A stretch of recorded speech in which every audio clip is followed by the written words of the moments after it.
चलिए देखिएगा, तो मौर्योत्तर काल के बाद हमने पढ़ा था कि भारत में जो है या भारत के क्षेत्र में जहां पर मौर्यों का साम्राज्य था, उस मौर्य के साम्राज्य के अंतर्गत जो है जैसे ही मौर्य साम्राज्य समाप्त होता है, ठीक है, तो वहां पर जो है मौर्यों के बाद जो है मौर्योत्तर काल का प्रारंभ होता है। और मौर्योत्तर काल में जो है दो प्रकार के, ठीक है, दो प्रकार से हम कह सकते हैं कि उनके साम्राज्य को, ठीक है, आगे बढ़ाने के लिए या उस साम्राज्य को जो है अपने हस्तक्षेप करने के लिए जो है दो प्रकार के व्यक्ति हमारे सामने आते हैं। एक आपका, ठीक है, जिसमें भारतीय या स्वदेशी उत्तराधिकारी जो है इसमें शामिल होते हैं। और वही अगर हम दूसरे की बात करें, याद रखिएगा, जहां पर हम विदेशी आक्रमणकारियों की बात करेंगे, ठीक है। तो एक बार समझिएगा, फिर से वापस मैं दोहराता हूं कि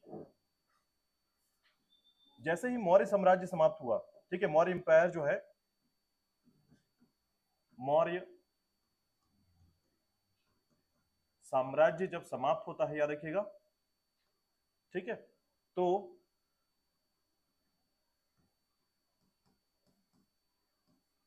जैसे ही ये खत्म होता है, मौर्य साम्राज्य समाप्त होता है, इस साम्राज्य को अलग अलग लोग जो है अपने हाथ में करने के लिए, अब यहाँ पर थोड़ा पृष्ठभूमि को या फिर इस पूरे फ्रेमवर्क को समझिएगा कि मौर्योत्तर काल में जो है ना दो फ्रेमवर्क तैयार होते हैं, ठीक है।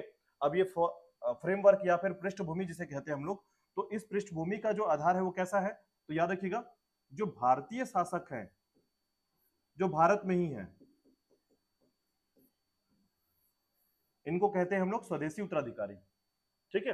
मतलब ऐसे लोग जो भारत में हैं, और भारत में किस प्रकार के लोग, क्यों इनको वो साम्राज्य चाहिए, तो इसके दो कारण है, याद रखिएगा। पहला कारण ये है कि जो भारत है,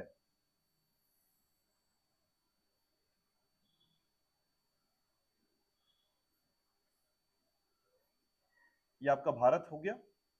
ये जो भारत है, पहले भारत कुछ इस तरीके से हुआ करता था, ठीक है। अब ऐसे में देखिए, अब ये भारत देखा आपने, और ये है आपका मगध का क्षेत्र जहां पर केंद्र सत्ता है, यानी सेंट्रल, जो सेंट्रलाइज है पूरी तरीके से मौर्य साम्राज्य के पास है, ठीक है। तो मौर्यों ने क्या किया था, यहां तक पूरा शासन किया था। मौर्यों का जो शासन प्रणाली है वो पूरा का पूरा भारत का यह क्षेत्र शामिल कर लिया गया था इसमें, ठीक है। कुछ इस तरीके से आपको जानकारी मिलेगी कि भारत का यह क्षेत्र जो है, कलिंग को छोड़कर अगर छोड़ दिया जाए तो ये पूरा का पूरा सेंट्रलाइज था इस तरीके से, ठीक है। तो यहां पर जितने भी शासक हुए, या तो सामंत के तौर पर या तो किसी तरीके से, ये लोग यहां पर थे, पहले से थे, ठीक है। और इस सबको किसने जीता था, अशोक के समय या मौर्य काल के राजाओं ने जीता इसे, तो अपने साथ साम्राज्य में शामिल किया इनको, ठीक है। अब जब ऐसा हुआ तो इन लोगों के द्वारा जो है एक प्लान किया गया कि अगर यहां से मौर्य साम्राज्य समाप्त होता है तो ये अब धीरे धीरे जो है अपनी शक्ति को बढ़ाएंगे, ठीक है। ये तो देसी हो गया, यानी जो लोग पहले से थे। एक छोटा सा एग्जांपल आप समझ पाते हैं कि अगर कोई व्यक्ति एक बड़ा साम्राज्य को स्थापित करता है, ठीक है, उस साम्राज्य के जो भी उत्तराधिकारी होंगे, जो उसको समझेंगे कि हमारा भी कोई हिस्सा होना चाहिए, वो सब बाद में आते हैं, है ना। तो ऐसे में मौर्य साम्राज्य के समाप्त होने के बाद जो है वो सारे उत्तराधिकारी एक तरीके से यहाँ पर आते हैं अपना क्षेत्र का दावा करने कि मेरा भी इस क्षेत्र में अधिकार है, ठीक है। और वैसे ही अगर आप देखेंगे तो सेल्यूकस की कहानी आपको याद होगा, यहां पर कौन है, सेल्यूकस निकेटर का नाम आपको याद रखना है, ठीक है। और ये था सिकंदर का सेनापति, ठीक है, जिसने क्या किया था, सिकंदर के जितने क्षेत्र जीते हुए थे उन सभी क्षेत्रों में अधिकार किसके पास था, सेल्यूकस निकेटर का था, ठीक है। तो ये नाम याद रखिएगा, सेल्यूकस निकेटर का। तो सेल्यूकस निकेटर के क्रम पर ही याद रखिएगा, या फिर ऐसे लोग। अब यहां पर दो बातें ध्यान दीजिएगा, भारतीय शासक कौन थे वो तो समझ में आ गया आपको, भारतीय शासक कौन कौन है, ठीक है। ऐसा नहीं कि भारतीय शासक उनके रिलेटिव है, रिलेटिव नहीं है।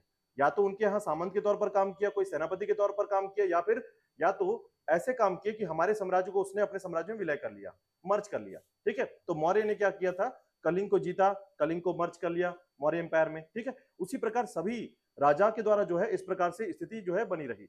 अब जैसे ही मौर्य साम्राज्य कमजोर हुआ या समाप्त हुआ, तो उसके बाद जो है ये सभी छोटे छोटे साम्राज्यधारी जो लोग थे, शासक जो थे, अपने आप को स्वतंत्र कर लिए, ठीक है। और भारत के क्षेत्र में जो है अपना साम्राज्य स्थापित किया इन्होंने। उसी प्रकार जो है याद रखिएगा, विदेशी शासक जो थे, अब ये जो शासक है याद रखिएगा, विदेशी शासक ये कहां से आते हैं, तो पहला तो याद रखिएगा ये वो शासक हैं जिनको हमेशा अपने साम्राज्यवादी नीति, यानी कि अपने क्षेत्र का एक्सटेंड करने की जो नीति इनके पास है, पॉलिसी जो है वो हमेशा इनको दर्शाती है, ठीक है। कि जो विदेशी शासक है, पहला इसका कारण है कि जब केंद्रीय सत्ता समाप्त होती है, कहीं पर भी याद रखिएगा इस बात को कि कभी भी भारत का जो केंद्रीय सत्ता है अगर वो समाप्त होगा तो आसपास के लोग जो है उसे लूटने जरूर आएंगे। ठीक है, क्योंकि जब तक पावरफुल व्यक्ति यहां पर रहेगा, शासन करेगा, दूसरा कोई सीमा पार नहीं करेगा। लेकिन जैसे ही ये सत्ता समाप्त होगी याद रखिएगा मौर्य का, उसी के साथ ही जो है सेल्यूकस निकेटर के सपने फिर से जग जाएंगे और उसके जो वंशज हैं वो आने लगेंगे कहां पर, इस क्षेत्र में आने लगेंगे। तो एक्चुअल में याद रखिएगा कि विदेशी आक्रमण क्यों हुआ था, इसका कारण था पहला, याद रखिएगा एक्चुअल में आपको कारण इसलिए बता रहा हूं क्योंकि हम जो विदेशी आक्रमण या विदेशी शासकों के बारे में पढ़ेंगे इसकी पृष्ठभूमि यहीं से तैयार होती है। ठीक है, तो समझिएगा कि विदेशी आक्रमण या विदेशी शासक जो है भारत की तरफ क्यों आ रहे थे। पहला, मौर्यों के समाप्त होने के बाद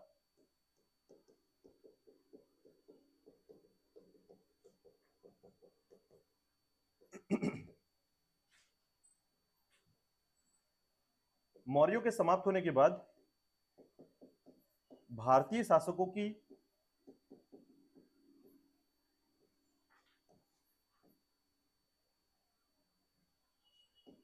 भारतीय शासकों में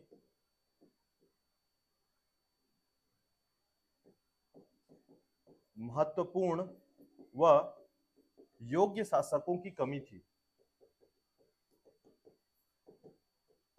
ठीक है, महत्वपूर्ण कहने का मतलब है कि पावरफुल तरीके से अपनी पॉलिसी को इंप्लीमेंट करने वाला कोई शासक अब भारत में नहीं बच रहा था।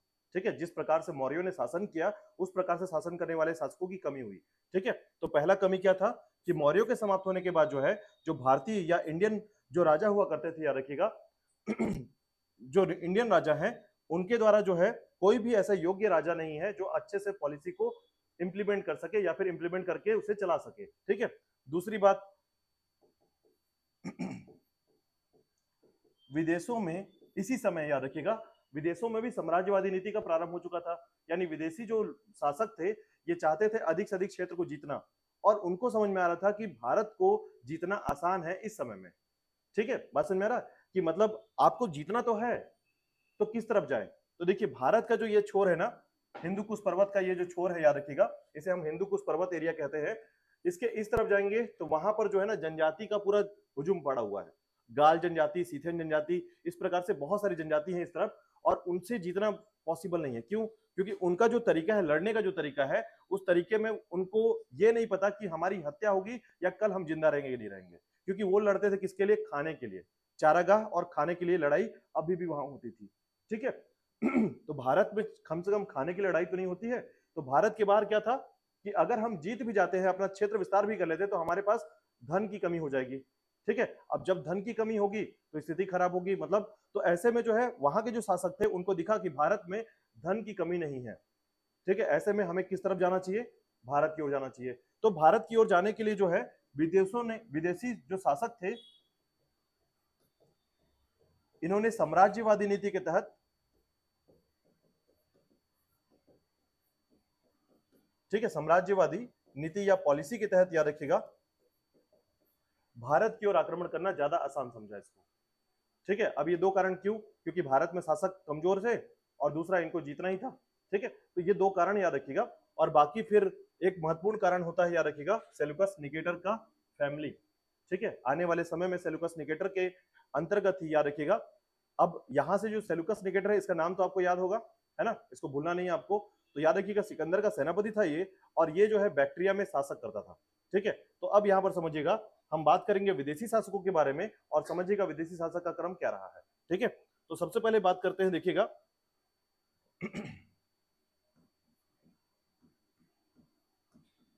विदेशी आक्रमण। ठीक है, तो याद रखिएगा जो फॉरेन अटैक हुआ या इन्वेशन हुआ जो याद रखिएगा, इसके अंतर्गत जो है हमारे यहां जो है 4 मुख्य शासकों ने या वंशों ने आक्रमण किया था, जिसमें सबसे पहला था यवन। ठीक है, हाँ एक बात ध्यान रखिएगा, ईरानी और यूनानी के बाद आता है ये नंबर। ठीक है, इससे पहले ही याद रखिएगा, इससे पहले ही भारत में पहला विदेशी आक्रमण हो चुका है जो कि ईरानियों ने किया था, उसके बाद यूनानी आए, है ना, तो ये जरूर याद रखिएगा। लेकिन इसके बाद जो है जो सुंग वंश की स्थापना जब होती है उस समय में सबसे पहले कौन आता है? यवन। याद रखिएगा, इनको और क्या नाम देते हैं हम लोग? इंडो ग्रीक वंश, इंडो ग्रीक वंश, ठीक है। इसके बाद आते हैं सीथियन, इसके बाद आते हैं आपके पार्थियन, और अंतिम तौर पर याद रखिएगा चौथे नंबर पर आते हैं कुषाण, ठीक है। तो ये नाम याद रखिएगा, यवन, इंडो ग्रीक, और इसी के बाद जो है ना एक कल्चर हमारे यहाँ डेवलप होता है, याद रखिएगा गंधार शैली। तो गंधार शैली जो है ना यवनों की देन है, याद रखिएगा। इनके कारण ही हमारे यहाँ गंधार शैली और रोमन शैली जैसी चीजें जो है हमारे यहाँ भारत में आई हैं, ठीक है। अब देखिएगा सीथियन क्या है, तो सीथियन याद रखिएगा, ये इनको हम शक राजा कहते हैं, सीथियन शक राजा, पार्थियन पल्लव राजा या पल्लव शासन या शासक, ठीक है। इनका नाम पल्लव है, और ये कुषाण है, याद रखिएगा, ठीक है, जिसमें से कनिष्क का नाम आता है, आपने सुना होगा कनिष्क शासक के बारे में। तो ध्यान रखिएगा इन विदेशी आक्रमणों का क्रम क्या है, इसको आपको याद रखना है, क्योंकि कई बार जो है एग्जाम में पूछा जाता है कि निम्न विदेशी आक्रमणों में भारत में किस क्रम पर आक्रमण किया गया था। तो पहले नंबर पे कौन आता है, यवन, ठीक है, यवन पहले नंबर पर, याद रखिएगा। दूसरे नंबर पर आएगा कौन, सीथियन, तीसरा पार्थियन, और चौथा आपका कुषाण, ठीक है। अब इनमें एक बात याद रखिएगा, ये जो तीन शासक हैं या तीन वंश जो है, ठीक है, ये जो तीन वंश है ये छोटे क्षेत्र में सीमा को जीतकर शांत हो जाते हैं, ठीक है। मतलब इनके द्वारा जो है यहाँ पर कोई केंद्रीय सत्ता स्थापित नहीं कर पाते ये, क्योंकि भारतीय राजाओं से इनका कड़ा मुकाबला होता है। लेकिन कुषाण जो एक शासक है, याद रखिएगा, यह कुषाण जो वंश है ये यहाँ पर केंद्रीय सत्ता स्थापित कर डालता है और अपने क्षेत्र का विस्तार भी करता है, ठीक है। तो इन तीन वंशों के द्वारा जो है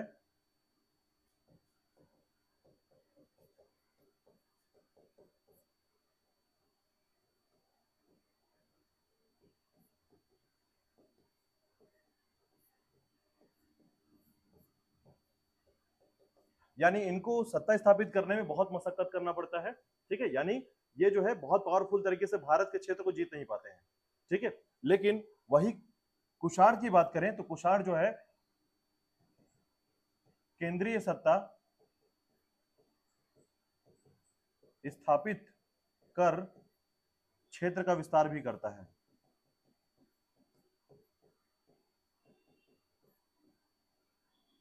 ठीक है। तो ये जरूर याद रखिएगा कि यवन, सीथियन, पार्थियन, ठीक है।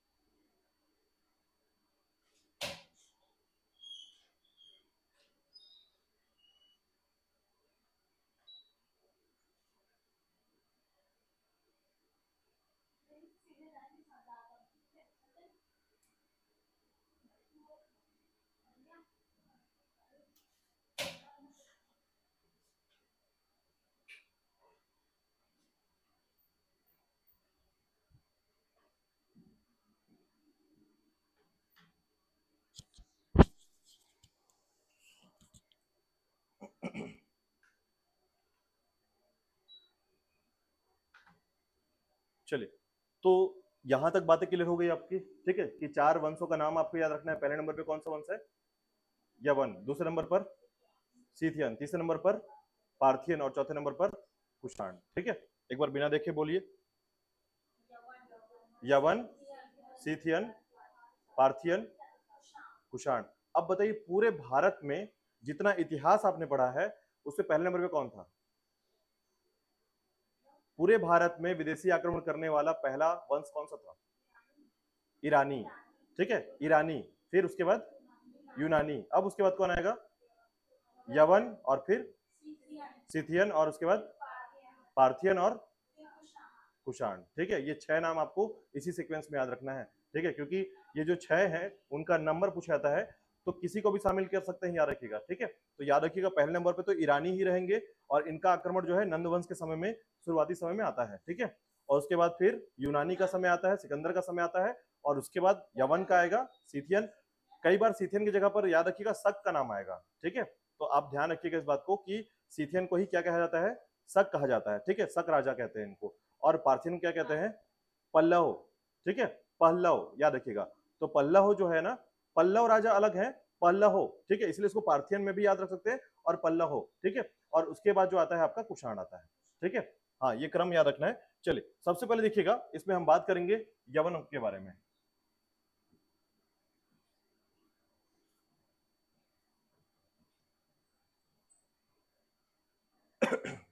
यवन, ठीक है। अब देखिए यवनों को कहा जाता है इंडो ग्रीक, ठीक है, इन्हें कहते हैं इंडो ग्रीक।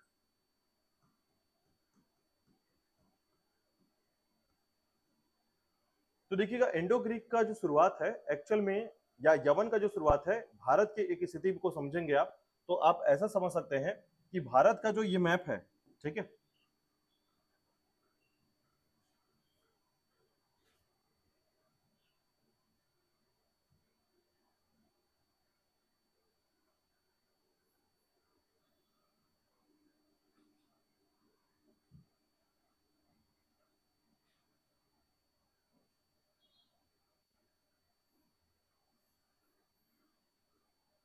तो भारत का ये जो मैप है याद रखिएगा, जिसमें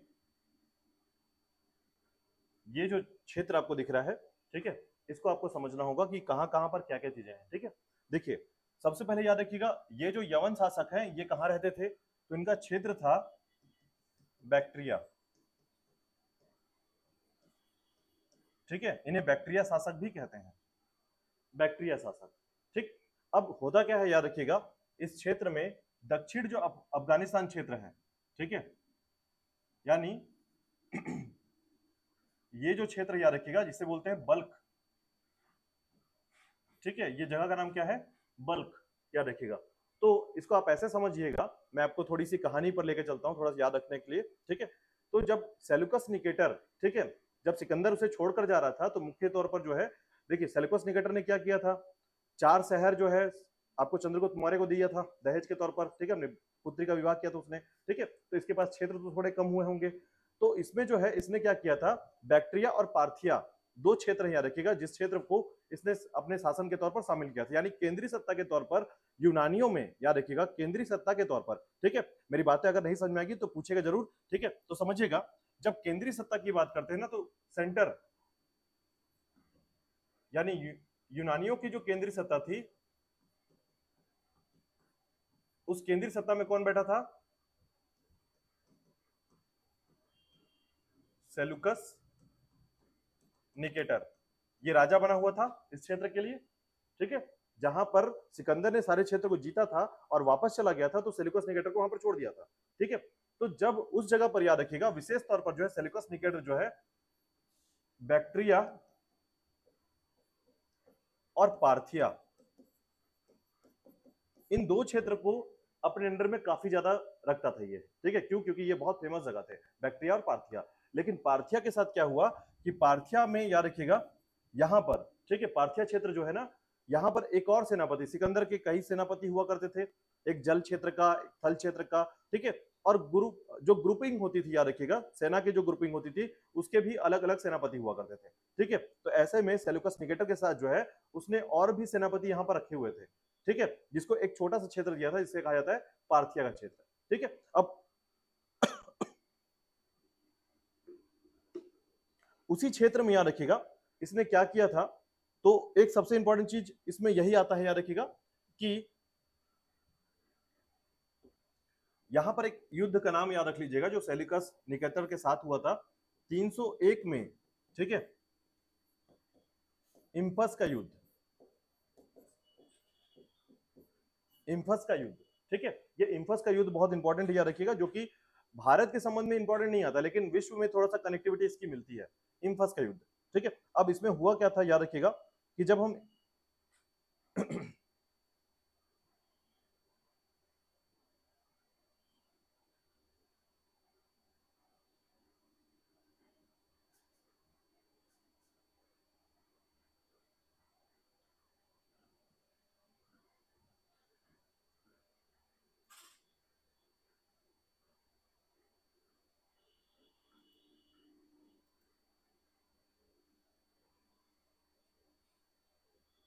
ऑनलाइन में प्रॉपर आवाज आ रही है आप लोग को?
चलिए ठीक है, तो देखिएगा इम्फस का युद्ध, ठीक है। तो यहां पर देखिएगा पार्थिया के क्षेत्र में ना एक व्यक्ति जो है बहुत ज्यादा सफल हुआ था यहाँ पर पार्थिया के क्षेत्र में, जिसका नाम था एंटीगोनस, ठीक है, नाम याद रखिएगा एंटीगोनस।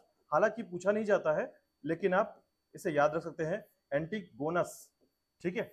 जैसे मैंने बताया है कि काफी नाम आपको क्रिटिकल मिलेंगे अभी आगे जाकर, तो अभी ये शुरुआत है, ऐसे याद रखिएगा, ठीक है। क्योंकि अभी सिर्फ एक ही नाम है जो आपने स्टार्ट किया एंटीगोनस का, अभी आपको ऐसे बहुत सारे नाम मिलने वाले हैं, बस आपको थोड़ा क्लियरिफाई करनी होगी कि कौन कौन से नाम किसके हैं, ठीक है। तो पार्थिया का प्रमुख कौन हुआ? एंटीगोनस, ठीक है। और बैक्ट्रिया का प्रमुख हो गया सेलुकस। इनके मध्य एक युद्ध हुआ जिसे कहा जाता है इम्पस का युद्ध, ठीक है। कब हुआ था? 301 बीसी में, ठीक है। जैसे ही सिकंदर चला जाता है, उसकी मृत्यु हो जाती है, उसके बाद ये युद्ध होता है, याद रखिएगा आपका इम्फस का युद्ध कहलाता है, ठीक है। तो इसको भूलिएगा मत, इम्फस का युद्ध जो है कई बार आपके रेलवे टाइप के क्वेश्चंस में पूछे जाते हैं, याद रखिएगा रेलवे, एसएससी, इन सब टॉपिक में आपको ऐसे क्वेश्चन आते हैं, ध्यान रखिएगा, ठीक है। अब देखिए होता क्या है, ये इम्फस का युद्ध होता है, ठीक है, इम्फस की लड़ाई हुई, ठीक है। अब उसके बाद याद रखिएगा, उसके बाद धीरे धीरे जो है ना पार्थिया जो क्षेत्र था ये पूरी तरीके से सेलुकस निकेटर के पास आ जाता है, कंप्लीटली आ जाता है, ठीक है। अब सेलुकस निकेटर के पास आ गया तो प्रॉपर याद रखिएगा जो सेलुकस निकेटर है या सेलुकस का जो पौत्र है, ठीक है, पोता, ठीक है। तो जब अब इसकी कहानी को थोड़ा सा मैं डिटेल में बता ही देता हूं, देखिएगा। तो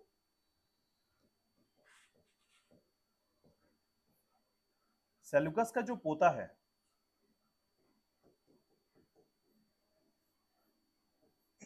पुत्र नहीं पोता, ठीक है, मतलब बेटा नहीं, उसका बेटा, ठीक है। इसका नाम था, याद रखिएगा, तो इसे कहा जाता था एंटीओकस, ठीक है। ये एंटीगोनस है, ये एंटीओकस होगा, एंटीयोकस,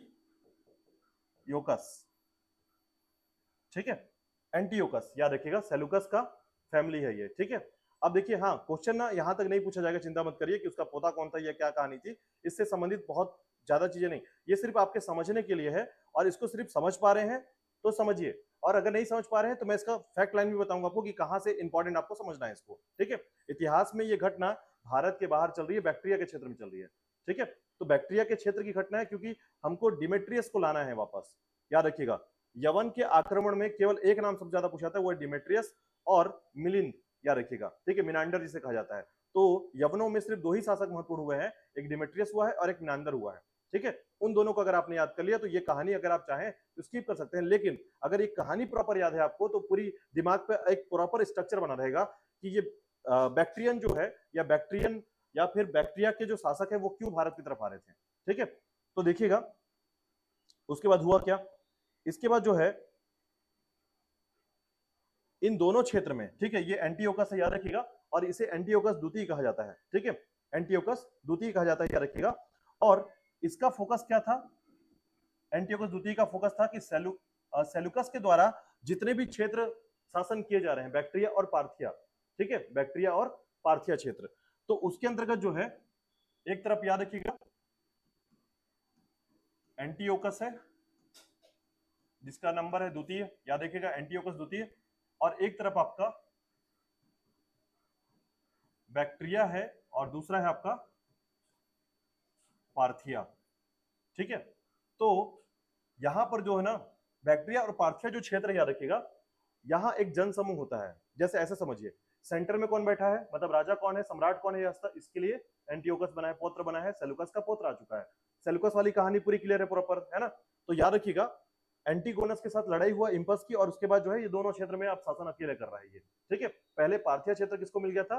एंटीगोनस को मिला हुआ था, ठीक है। अब उसके बाद क्या हुआ कि बैक्टीरिया का जो क्षेत्र है और पार्थिया का जो क्षेत्र है, दोनों एक दूसरे के बहुत बड़े विरोधी थे, याद रखिएगा, दोनों साथ में कभी काम नहीं करते थे, और यही कारण है कि केंद्र में बैठा हुआ शासक दूर भी बैठ करके दोनों को चला पाता था। जब दोनों में दुश्मनी है तो ये दोनों को दबा सकता था आसानी से, है ना। तो बैक्टीरिया जो क्षेत्र है, याद रखिएगा, और पार्थिया जो क्षेत्र है, इन दोनों के धीरे धीरे क्या होते हैं, नेतागिरी होती है। यहाँ पर नेतागिरी का मतलब ये होता है कि अब हम सेंटर के अधीन कोई काम नहीं करेंगे, ठीक है, मतलब कि जो सेंटर में बैठा राजा है, ये एक तरीके से यहाँ का राजा है, तो इसके विरुद्ध ना ये दोनों चले जाते हैं, पार्थिया भी जाता है, बैक्टीरिया भी, लेकिन उन दोनों के साथ नहीं जाते हैं, अलग अलग जाते हैं, याद रखिएगा, ठीक है। तो इन दोनों के मध्य जो है ना एक प्रकार से एक विरोध प्रारंभ होता है, जैसे एग्जाम्पल के तौर पर मैं बता सकता हूं कि जब चंद्रगुप्त मौर्य था, याद रखिएगा, सॉरी बिंदुसार जब था, तो बिंदुसार ने क्या किया था, सुसीन को भेजा था तक्षशिला के क्षेत्र में, याद होगा आपको। ठीक है, तो जब बिंदुसार का समय था तो तक्षशिला में बगावत हो गई थी। उसी प्रकार जो है, तो बिंदुसार कौन है, तो बिंदुसार जो है मौर्य साम्राज्य का चंद्रगुप्त का पुत्र है। ठीक है, उसने जो है शासन किया, राजा बनकर, सम्राट बनकर, एक तरीके से राजा था वो, और तक्षशिला में बगावत हो गई। उसी प्रकार एंटीओकस जो है ये राजा है यहाँ पर, और यहाँ पर बगावत हो गई है बैक्ट्रिया और पार्थिया में। ठीक है, अब इस बैक्ट्रिया और पार्थिया की बगावत का कारण मैं आपको बताने जा रहा हूं। तो यहाँ पर दो शासक थे जो कि गवर्नर के तौर पर शासन करते थे, गवर्नर। ठीक है, यहाँ पर उनकी बहुत चलती थी, याद रखिएगा। तो इस आधार पर जो है ये दोनों जो शासक हैं, ठीक है, एक है आपका, इसका जो शासक है या गवर्नर जो है, इसे कहते हैं डायोटोटस।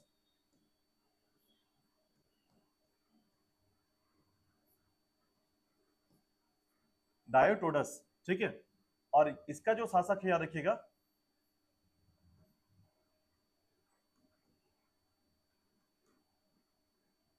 आर्सेनिकस, आर्सेनिकस। ठीक है, तो यहां पर दोनों अलग अलग गवर्नर है, याद रखिएगा, जिन्होंने अपने क्षेत्र को जीत करके, मतलब गवर्नर के तौर पर जो है, इससे बगावत कर दिया है कि अब तुम्हारे पॉलिसी को हम इंप्लीमेंट नहीं करेंगे अपने यहाँ। ठीक है, अब उसके बाद क्या हुआ कि जब इन्होंने मना किया, ठीक है,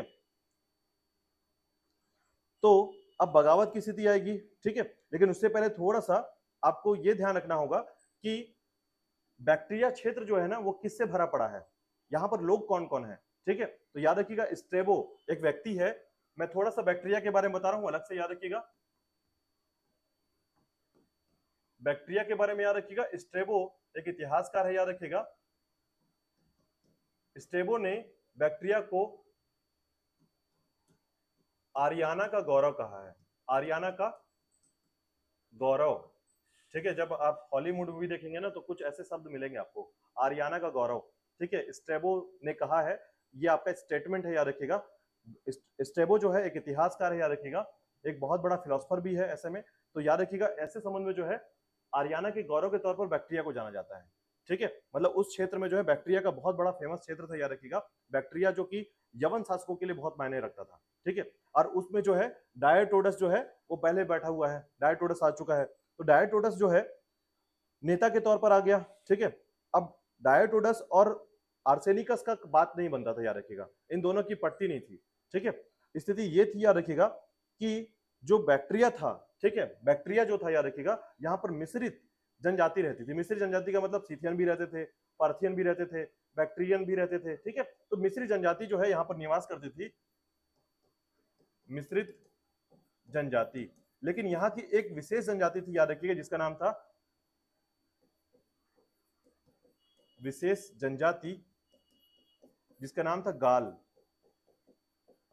जनजाति, जो आपको बैक्टीरिया में मिलेंगे, गाल जनजाति। ठीक है, तो विशेष प्रकार से गाल जनजाति का जो क्षेत्र था वो बैक्टीरिया था। ठीक है, अब इसके बाद क्या हुआ कि जब बैक्टीरियन जो थे, याद रखिएगा, ये कभी भी, ठीक है, अब पूरी गाल जनजाति जो है ना, ये बहुत फेमस थी और काफी लड़ाकू जनजाति थी। गाल जनजाति बहुत तेजी से लड़ाई करती थी और काफी जो है फेमस थी जीतने के लिए। और जब भी ये जीती थी तो अपने आप को सोटर कहती थी, सोटर। ठीक है, मतलब इनकी उपाधि थी गाल जनजाति की कि अगर किसी से लड़ाई किया इन्होंने और जीते तो अपने आप को बोलते थे सोटर। ठीक है, इनका उपाधि नाम था सोटर। तो गाल जनजाति जो है ना, जब भी लड़ाई करती थी तो अपने आप को सोटर बोलती थी। ठीक है, तो गाल जनजाति को अगर आप ज्यादा याद नहीं करना चाहते हैं तो कोई बात नहीं, लेकिन याद रखिएगा बैक्टीरिया में एक जनजाति थी, एक ट्राइबल ग्रुप था जिसे कहा जाता था गाल जनजाति। ठीक है, तो अब देखिए एंटीओकस जो है ना, अब उस क्षेत्र में क्या होता है, राजा अगर बुद्धिमान हुआ, ठीक है, तो वो प्रजा को खुश कर देता है। आपके बाहरी जो क्षेत्र है भारत में, देखिए भारत में क्या है, भारत में ना धार्मिकता के प्रति ना, राजा के प्रति हमारा स्वभाव झुका हुआ रहता है, क्योंकि हम राजा को एक देवता के तौर पर देखते हैं और धर्म को भी उसी से जोड़कर मानते हैं। क्यों? क्योंकि अगर धर्म नहीं है, राजा नहीं है, तो हम कहीं से लगता है कि हमारे ऊपर जो है एक तरीके से हमारे पेरेंशियल नहीं है एक तरीके का। ठीक है, लेकिन विदेश में ऐसा नहीं होता है। विदेशी आक्रमण में या विदेशी जो क्षेत्र है उनमें कैसा होता है, तो वो जो है खुद देवता बन जाते हैं। आपने देखा होगा अधिकांशता जो है ना अपने आप को देवता मानने लग जाते हैं। तो इसी तरीके से याद रखिएगा, यहाँ पर एंटीओकस बोलता है कि मैं देवता हूं अब, ठीक है, मेरी पूजा करो, मैं ही देवता हूं, दूसरा कोई देवता नहीं है ऐसा। ठीक है, तो बगावत और तेजी से बढ़ेगा। तो बगावत जो है काफी तेजी से बढ़ने लगता है, याद रखिएगा, जब खुद को देवता कोई बना लेता है तो। ठीक है, तो विदेशों में खासकर बैक्टीरिया क्षेत्र में जो है उसका शासक जो है अपने आप को देवता बोलने लगता है, याद रखिएगा, और अपनी एक उपाधि धारण करता है जिसे कहते हैं थीथस। ठीक है, थीथस, याद रखिएगा, इसने उपाधि धारण किया था, इसे कहते हैं थीथस, और इसका मतलब होता है देवता। ठीक है अब एंटियोकस जो है, जब देवता अपने आप को बोल रहा है तो इसका मतलब समझिए कि ये आप अधिकांश समय किस में रहेगा, नशे में। ठीक है, जब इसका दिमाग फिरा हुआ है तो अपने आप को देवता बना लेगा। अब जब देवता बनाएगा तो अपने आप में पावरफुल समझेगा अपने आप को। ठीक है, अधिकांश समय जो है शराब के नशे में जो है धूत रहता था, और इसका फायदा उठाकर जो है बैक्टीरिया और पार्थिया ने अपने आप को स्वतंत्र घोषित कर दिया। ठीक है, इसी का फायदा उठाकर इस राजा के चंगुल से बाहर निकल गए वो लोग, और बैक्टीरिया और पार्थिया ने अपने आप को क्या कर दिया, बाहर कर लिया। ठीक है, मतलब स्वतंत्र हो गया एक तरीके से। अब जैसे ही वो स्वतंत्र घोषित करते हैं तो अब इसका कान खड़ा हो जाता है कि मैं ऐसे जाने नहीं दूंगा किसी को भी। ठीक है, और उसी के साथ जो है याद रखिएगा, सबसे पहले तो अब दोनों के मध्य जो है ना, जो डायोटोटस है, याद रखिएगा, डायोटोटस मतलब यहां पर इसका पुत्र होता है। ठीक है, डायोटोटस द्वितीय, ये प्रथम कर लीजिएगा। अब इसका पुत्र आ गया, याद रखिएगा, डायोटोटस द्वितीय। ठीक है, अब पार्थिया और बैक्टीरिया के मध्य जो है ना कुछ घटनाएं घटती हैं, उसके संबंध में मैं आपको बताना चाहूंगा कि इन दोनों के मध्य क्या अलग है। ठीक है, तो देखिएगा, बैक्टीरिया जो है ना पार्थियन से क्या था, ज्यादा मजबूत था, इसके पास सैनिक क्षमता ज्यादा थी। इसकी कुछ क्वालिटी मैं आपको बता रहा हूं, बैक्टीरिया की विशेषता। पहला, यहां का जो गवर्नर था, ठीक है, पावरफुल था, यानी केंद्रीय सत्ता के विरुद्ध था। दूसरा, सेना मजबूत थी इसकी। तीसरा,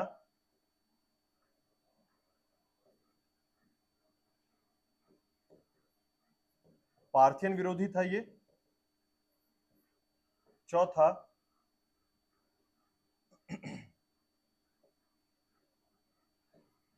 अधिक अनुभवी था ये।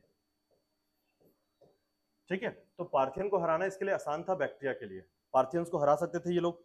ठीक है, तो ऐसे में हुआ क्या, याद रखिएगा, इसके पास सेना भी बड़ा है, नेता भी है। ठीक है, तो ऐसे में जो है याद रखिएगा, अब इसने जो है, जब डायोटोटस रहा नेता तब तक जो है ये पार्थियन से अलग थे, याद रखिएगा, लेकिन जब डायोटोटस द्वितीय आया तो ये समझ गया था कि बैक्टीरिया और पार्थियन अगर एक हो जाते हैं तो इससे लड़ा जा सकता है, और इसने क्या कर दिया, पार्थियन से संधि कर ली। मतलब इस समय जो है ये सारी क्वालिटी इस समय की है, और इसके समय जो क्वालिटी आती है रखिएगा, पार्थियन से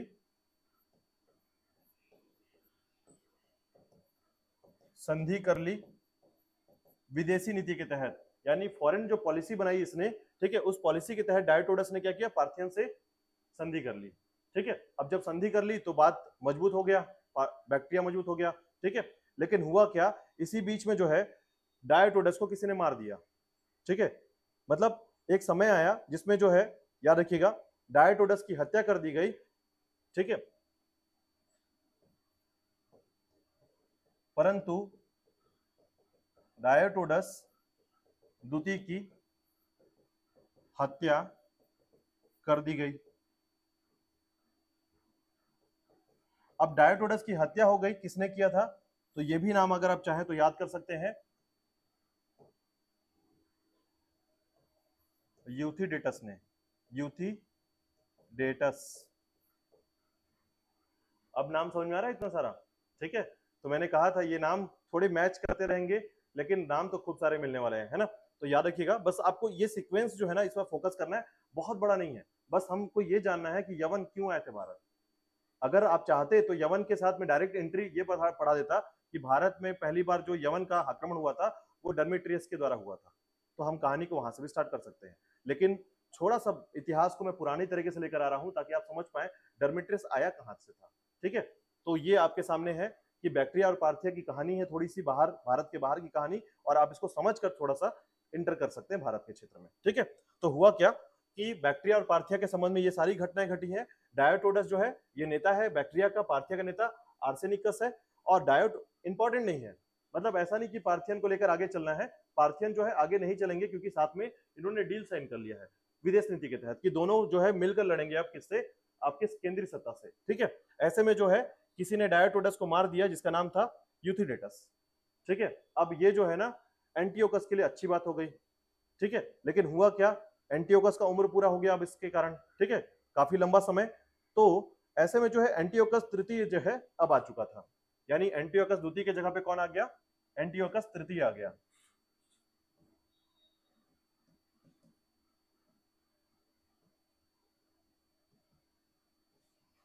एंटियोकस तृतीय, याद रखिएगा, उसका पुत्र एंटियोकस तृतीय, ठीक है। लेकिन वहीं पर देखेंगे आप तो यूथिडेटस जो है, ठीक है, यूथिडेटस जो है ये फर्स्ट है। अब यहां से कहानी को मैं नेक्स्ट पेज पे लेके जा रहा हूं, समझिएगा, ठीक है। एक तरफ आ चुका है यूथिडेटस फर्स्ट, और एक तरफ है आपका एंटियोकस तृतीय,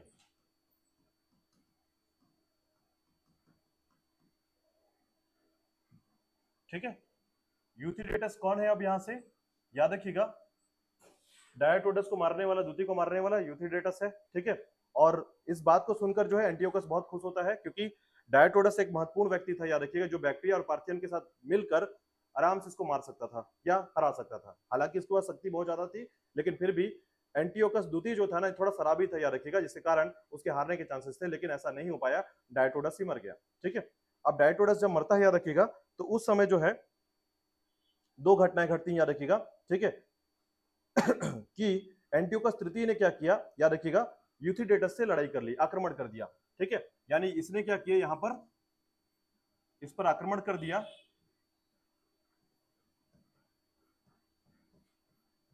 किसने किया, एंटियोकस तृतीय ने कर दिया यूथिडेटस के ऊपर, ठीक है, अटैक किया। और इस अटैक को जो है सीरिया युद्ध के नाम से जाना जाता है, याद रखिएगा, सीरिया युद्ध के नाम से जाना जाता है, सीरिया युद्ध, ठीक है, इसे सीरिया युद्ध के नाम से जाना जाता है, याद रखिएगा। और ऐसे में जो है यह जो टाइम था, जो युद्ध का टाइम था, याद रखिएगा, 223 से लेकर 187 बीसी के बीच में हुआ था, 223 से लेकर 187 बीसी के मध्य जो है इस युद्ध को लड़ा गया था इसके समय में, ठीक है। अब देखिएगा स्थिति ये बनी कि इसमें जो है एंटियोकस जीत जाता है, और इसी में जो है एंटियोकस जब जीतता है, याद रखिएगा, इस युद्ध में ये जीत गया था, ठीक है। जीतने के कारण जो है इसमें एंटियोकस को महान कहा गया है, एंटियोकस को महान कहा गया इसके कारण, जीतने के कारण, ठीक है। लेकिन यूथिडेटस जो है मरा नहीं था, याद रखिएगा। अब इसने प्रयास किया कि इनके मध्य जो है शांति वार्ता हो जाए, ठीक है, यानी पीसफुल तरीके से जो है शांति हो जाए। तो ऐसे में जो है इसने शांति वार्ता के लिए अपने एक सहयोगी को भेजता है, याद रखिएगा, जिसका नाम है कैलिसियस, ठीक है। किसके पास भेजता है, एंटियोकस के पास भेजता है, ठीक है। तो ये जो है ना एक संधि वार्ता करता है, याद रखिएगा, शांति वार्ता जिसे हम पीसफुल वार्ता कहते हैं, याद रखिएगा। तो ये जो संधि है, ये जो वार्ता है, इन दोनों के मध्य कायम हो जाता है, ठीक है।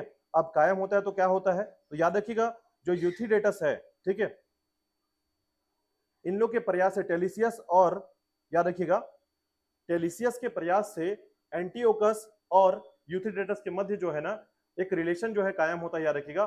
20 साल का युद्ध, ठीक है, ये 20 साल का युद्ध जो था ये समाप्त हो जाता है एक शादी के कारण, मैरिज के कारण, ठीक है। तो एंटियोकस की एक पुत्री होती है, याद रखिएगा, और यूथिडेटस का पुत्र होता है, और पुत्र का नाम था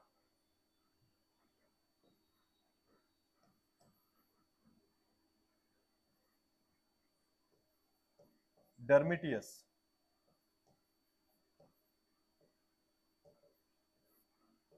फर्स्ट।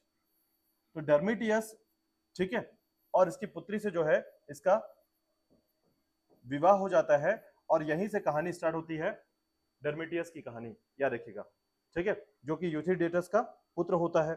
अब डर्मिटियस जो होता है याद रखिएगा, ये समय जो है, ठीक है, अब ऐसे में जो है एंटीओकस को एक बात क्लियर हो गया था कि अब जो है बैक्टीरिया हमारे अंडर में रहेगा, क्योंकि डर्मिटियस राजा बन गया बैक्टीरिया का, यूथिडेटस के थ्रू बन गया, ये राजा बन गया, क्योंकि एंटीओकस को पता था कि अगर डर्मिटियस, देखिए डर्मिटियस में किसका शासन है, सेलुकस का शासन था, ठीक है, बैक्टीरिया उसी को मिला था, तो बैक्टीरिया अगर किसी के पास चला जाता तो बहुत नुकसान होता उसको, और ऐसे में जो है एंटीओकस किसका वंशज है, सेलुकस का, तो ये चाहता था कि मेरे पिताजी के पास या मेरे वंशजों के पास जो है वो हमारे पास रहे, ठीक है। ऐसे में उसने प्लान किया कि अगर किसी भी तरीके से बैक्टीरिया को अगर मैं रख सकता हूं तो वही एक तरीका है कि उसके पुत्र को जो है अपना दामाद बना दूं। अब इस तरीके से जो बैक्टीरिया है वो इसके पास आ गया, ठीक है, यानी रिलेशन के तहत जो है बैक्टीरिया डर्मिटियस का हुआ और ये जो है इसका दामाद बन गया, ठीक है। अब इसने जो है बैक्टीरिया का टेंशन खत्म कर दिया, अब बैक्टीरिया से लड़ने की जरूरत नहीं है, ये कहां जाने लगा, भारत की ओर आने लगा, कौन, एंटीओकस, याद रखिएगा।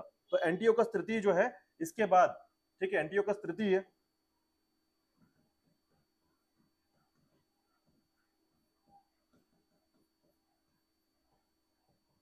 भारत की ओर आगे बढ़ने लगा, मतलब भारत की तरफ जो है आगे प्लान किया इसने कि भारत की तरफ जो है हम आगे बढ़े, और भारत की तरफ आगे बढ़ते हुए जो है याद रखिएगा सीमा से, ठीक है, इस समय याद रखिएगा हिंदू कुश पर्वत को पार किया इसने 206 बीसी की ओर, 206 बीसी में ये हिंदू कुश पर्वत को पार किया,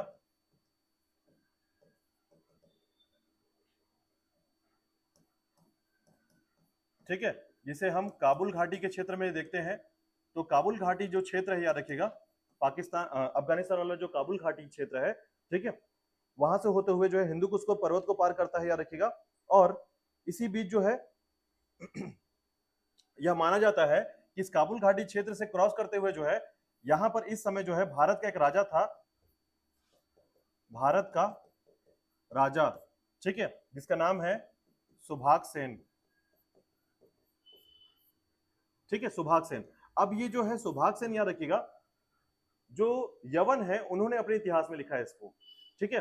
तो भारत में इस समय ऐसा कौन सा राजा था, इसके संबंध में अलग अलग कल्पनाएं की गई हैं, कुछ कहते हैं कि अशोक रहा होगा, कुछ कहते हैं कोई रहा होगा, ठीक है। तो ये जो है उनके तरफ के इतिहास को याद रखिएगा कि जब एंटीओकस भारत आया था तो उस समय भारत का राजा कौन था, सुभाष सेन था, ये याद रखिएगा एंटीओकस के समय, ठीक है। और ये बहुत बुजुर्ग हो चुका था, और ऐसे कारणों के कारण याद रखिएगा ये भारत से जो है वापस लौट जाता है, ठीक है। तो ऐसा माना जाता है, याद रखिएगा, ऐसा कहा जाता है, इसको बस आप सुन लीजिए कि अशोक का जो वंशज था उसमें कोई सुभाष सेन नाम का कोई राजा रहा करता था, ठीक है।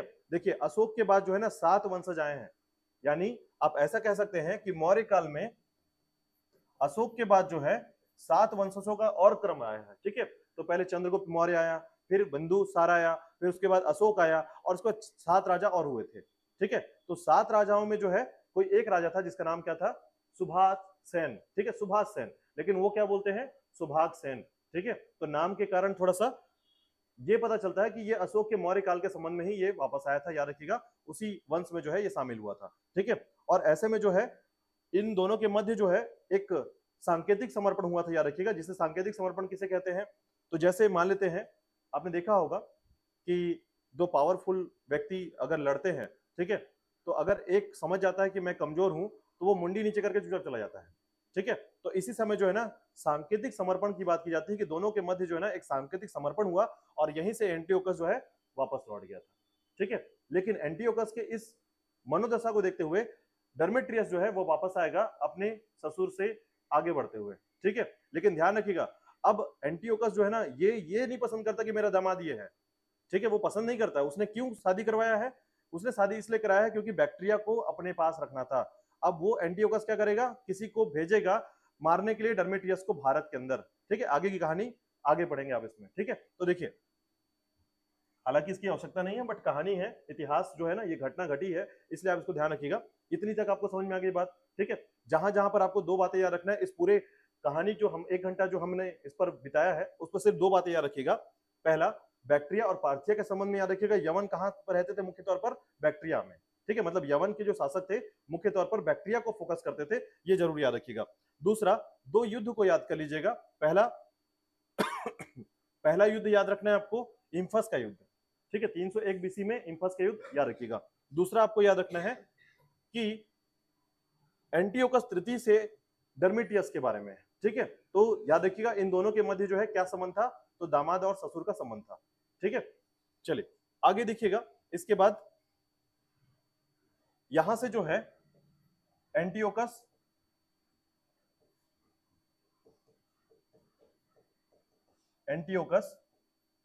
भारत से वापस लौट गया, ठीक है, लेकिन ऐसी स्थिति में याद रखिएगा बैक्टीरिया का शासक डर्मेटियस या डर्मेटिसियस कहते हैं, याद रखिएगा, प्रथम भारत की तरफ आता है, भारत की ओर अब ये आता है, ठीक है, ये याद रखिएगा। अब इसके दो कारण है, याद रखिएगा, भारत की तरफ आने के इसके दो कारण हैं, पहला दिखावे वाले कारण और एक मनोइच्छा वाला कारण, ठीक है। दिखावे वाला कारण क्या हो सकता है, तो याद रखिएगा एंटियोकस का बदला लेने या एंटियोकस के मन की इच्छा को पूरा करने के लिए मैं भारत के क्षेत्र को जीतकर गिफ्ट करूंगा अपने ससुर को, ठीक है। और दूसरा एक इच्छा याद रखिएगा कि अगर मुझे एंटियोकस को हटाना है तो मुझे बड़ी सेना चाहिए, और बड़ी सेना रखने के लिए क्या चाहिए, मुझे धन चाहिए, और धन कहाँ है, भारत की ओर। तो ये दो फलसफा है, याद रखिएगा, इस क्षेत्र में, जहां पर डर्मेटियस क्या चाहता है कि यहाँ के क्षेत्र से अधिक धन कमाकर जो है मैं अपनी बड़ी सेना करूंगा, और बड़ी सेना के साथ जो है मैं बैक्टीरिया पे पूरी तरीके से राज कर पाऊंगा। अगर मैं ऐसा नहीं कर पाता हूं तो ये मुझे मरवा देगा, ठीक है। तो ये जो स्थिति है, याद रखिएगा, एक ऐसी मनोदशा है जिसके कारण डर्मेटियस कहां पहुंचता है, भारत की ओर पहुंचता है, और ये भारत में पहला यवन आक्रमण माना जाता है, याद रखिएगा इसका, ठीक है। तो ये याद रखिएगा भारत में पहला यवन आक्रमण किसने किया था, डर्मेटियस ने। इसी को याद रखना है आपको कि यवन आक्रमण में जो आपने यहां पर पूरी कहानी पढ़ी है, तो पहला इंडो ग्रीक वंश या यवन आक्रमण के तौर पर जो है डर्मेटियस का नाम याद रखेंगे, ठीक है।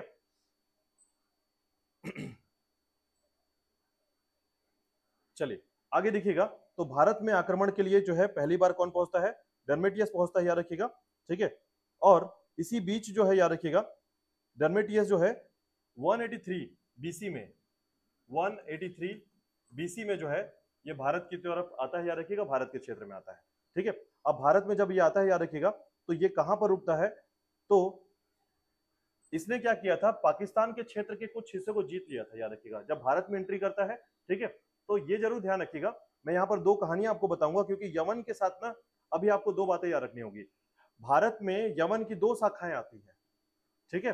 एक शाखा हम पढ़ रहे हैं, पहली शाखा है ये, जिसका नाम है डर्मेटियस वाला शाखा, ठीक है। तो ये ध्यान रखिएगा, ये पहली शाखा है अभी, ठीक है। और इसको मारने के लिए जब इसको भेजा जाएगा वो दूसरी शाखा आएगी, ठीक है। तो एंटियोकस जिसको भेजेगा वो दूसरी शाखा भी आएगी यहाँ पर, ठीक है। तो पहली शाखा, तो ऐसे अपने दिमाग पे रखिएगा कि भारत में ईरानी आक्रमण पहले हुआ था, ठीक है, फिर यूनानी आक्रमण हुआ, और उसके बाद जो है पुष्यभूति सुंग के समय या सुंग वंश के समय जो है अब तीसरा आक्रमण होता है, जिसे हम कहते हैं, याद रखिएगा, डर्मेटियस का आक्रमण। तो डर्मेटियस जो है ना, अब ये पुष्यभूति, क्योंकि मौर्य साम्राज्य समाप्त हो गया, एंटियोकस आया था तब, उसके बाद से डर्मेटियस आया, उसके बाद से टाइम बीत चुका है, मौर्य साम्राज्य समाप्त हुआ। अब डर्मेटियस जब आया तो जो स्थिति है, याद रखिएगा, अब ये पुष्यभूति सुंग का समय है, ठीक है, यानी सुंग वंश जो है स्थापित हो चुका है। और उसके बाद जो है यहाँ पर स्थिति कैसी है, स्थिति ऐसी है कि अब सुंग वंश, एक ब्राह्मण वंश जो है स्थापित हो चुका है यहाँ पर, ठीक है। तो डर्मेटियस जब आता है, याद रखिएगा, तो ये प्रारंभिक समय के, ठीक है, यानी प्रारंभिक यानी भारत का जो पश्चिमोत्तर क्षेत्र है। अब देखिए इसके थोड़े से क्षेत्र की बात कर लें, तो सिंधु नदी के तटीय क्षेत्र को, ठीक है, सिंधु नदी के तटीय क्षेत्र को जीता था इसने, ठीक है। सिंधु नदी के तटीय क्षेत्र को जीतते हुए जो है कहां तक पहुंच जाता है, ये सियालकोट तक। और याद रखिएगा सियालकोट कहां है, पाकिस्तान में, और ये लोग उसे कहते थे, याद रखिएगा, साकल। और ये इसने क्या बना दिया, इसको अपनी राजधानी बना दी, कैपिटल बना लिया, ठीक है। तो डर्मेटियस जब आता है, याद रखिएगा, हिंदू कुश पर्वत को पार करते हुए, तो वो जो है सिंधु नदी के तटीय क्षेत्रों पे जो है कुछ क्षेत्र को जीत जाता है, ठीक है। और इसी बीच में जो है ना पंजाब के कुछ क्षेत्र को जीतता है, जिसे कहा जाता है पंजाब कौन सा पंजाब? पाकिस्तान वाला पंजाब, ठीक है। तो साकल क्षेत्र जो है जिसे राजधानी बनाता है, ये याद रखिएगा, ठीक है। अब इसके अलावा जो है ये कौन कौन से क्षेत्र को जीता था उसके बारे में देखिएगा, ठीक है। तो पहला नाम क्षेत्र का नाम याद रखिएगा कि डर्मेटियस ने कौन कौन से क्षेत्र जीते थे।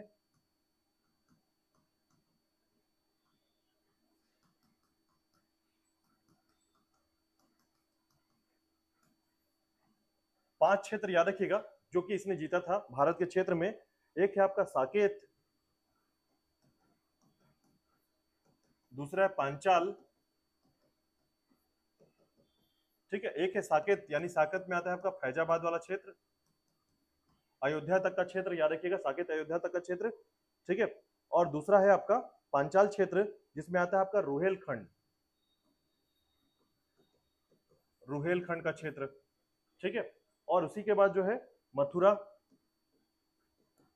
इसके साथ अवध भी जीत लिया था इसने, ठीक है। और उसके बाद जो है आपका पुष्पपुर, पुष्पपुर। तो ये पुष्पपुर जो नाम है याद रखिएगा किसको कहा गया है? पाटलिपुत्र को कहा गया है, कि पुष्पपुर तक को भी जीत लिया था, ठीक है। तो ऐसे समय में जो है याद रखिएगा ये जब यहां तक पहुंचा, ठीक है, तो इसने इसे जीता। पाटलिपुत्र क्षेत्र पर जीतने की जानकारी मिलती है याद रखिएगा, और ये जानकारी कहां मिलती है? तो पुराणों में मिलती है, ठीक है। चलिए अब इसी के बाद देखिएगा, आपको सिर्फ डर्मेटियस के लिए इतना ही याद रखना था कि डर्मेटियस आता है भारत में, भारत क्षेत्र में, और उसने क्या किया था? सिंधु नदी घाटी क्षेत्र को जीता, और उसके साथ जो है पाकिस्तान के अंतर्गत जो शहर है पंजाब क्षेत्र है उसके साकल या सियालकोट को जीत लिया और उसको अपनी राजधानी बनाई। तो इसकी पहली राजधानी जो थी भारत में वो थी सियालकोट, याद रखिएगा, या साकल, ठीक है, पंजाब के क्षेत्र में आता है। दूसरा याद रखिएगा कि अंदर जाते हुए जो है इसने कुछ कुछ क्षेत्र जीते थे, साकेत, पांचाल, मथुरा और पुष्पुर जैसे क्षेत्र को जीता था। यह जानकारी पुराणों में लिखी गई है, ऐसा माना जाता है, युग पुराण में, ठीक है, युग पुराण में यह जानकारी मिलती है। तो इतना आपको याद रखना है इसके संबंध में डर्मेटियस की।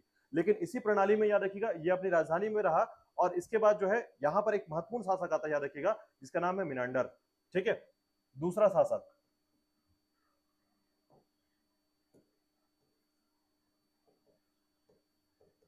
शासकों में महत्वपूर्ण शासक जो था वो था आपका मिनांडर। नाम याद रखिएगा, इसके बारे में बहुत बार क्वेश्चन पूछा गया है। अगर मैं बोलूं कि सबसे ज्यादा इंपॉर्टेंट आज के टॉपिक में कोई है तो वो यही है, याद रखिएगा, इससे संबंधित बहुत बार क्वेश्चन पूछे गए हैं, ठीक है। ये ध्यान रखिएगा, मिनांडर को मत भूलिएगा, क्योंकि मिनांडर जो है पूछा गया है कि किस राजवंश या किस विदेशी वंशज का शासक रहा है मिनांडर, ठीक है। तो याद रखिएगा यवन का या इंडो ग्रीक का शासक रहा है ये, ठीक है।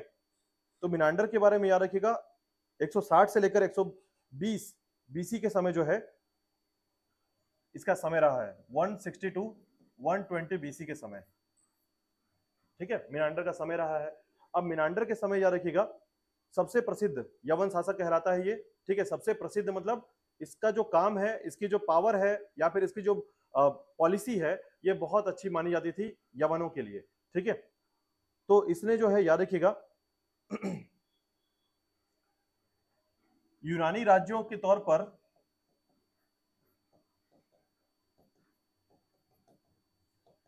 स्थापित किया, ठीक है। इसके कुछ फैक्ट्स याद रखिएगा, मिनांडर को बौद्ध धर्म में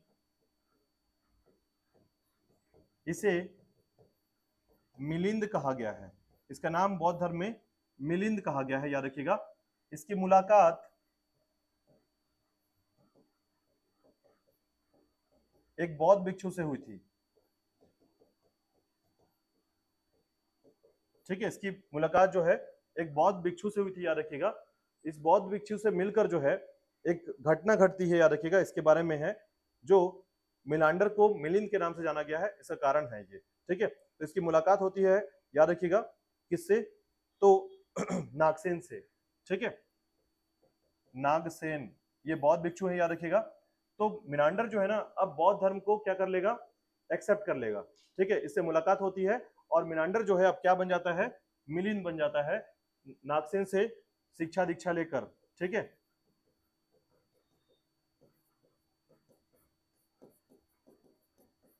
तो मिनांडर जो है अब क्या बन गया है? मिलिंद बन गया है। अब इसी के लिए एक पुस्तक लिखी गई है, याद रखिएगा, जिसका नाम है मिलिंद पन्हो। ठीक है, तो नाम याद रखिएगा मिलिंद पन्हो का। ठीक है, पाली भाषा में लिखा गया यह पुस्तक किसने लिखा है? नागसेन ने लिखा है। ठीक है, तो मिलिंद पन्हो का अर्थ होता है मिलिंद के प्रश्न या मिनांडर के प्रश्न, याद रखिएगा। पन्हो मतलब प्रश्न है पाली भाषा में। ठीक है, मिलिंद पन्हो एक रचना है, याद रखिएगा। भाषा है इसका पाली, जिसका अर्थ है मिलिंद के प्रश्न, मिलिंद के प्रश्न। ठीक है, अब देखिए मिनांडर आया भारत में, क्या बन गया? मिलिंद बन गया। ठीक है, और इसने बौद्ध धर्म को एक्सेप्ट कर लिया है। ठीक है, अब इसके बारे में दो तीन बातें याद रखिएगा।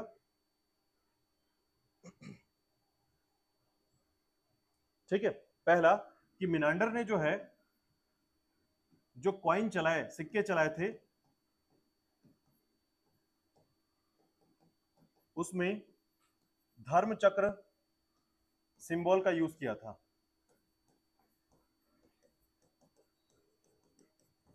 ठीक है, सिक्के चलाए थे, धर्म चक्र वाले सिक्के चलाए थे, याद रखिएगा। कांस्य के सिक्के, ब्रॉन्ज के सिक्के थे, ये कॉइन थे। ठीक है, इसके अलावा याद रखिएगा इसने जो है जो क्षेत्र जीता था, काबुल अफगानिस्तान का क्षेत्र।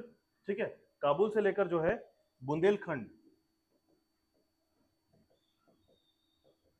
काबुल से लेकर बुंदेलखंड का क्षेत्र, और वही अगर आप देखेंगे तो इधर आपका मथुरा है, और इधर का जो क्षेत्र याद रखिएगा जिसमें सिंध का जो क्षेत्र है, यहां तक मिनांडर ने जीत लिया था।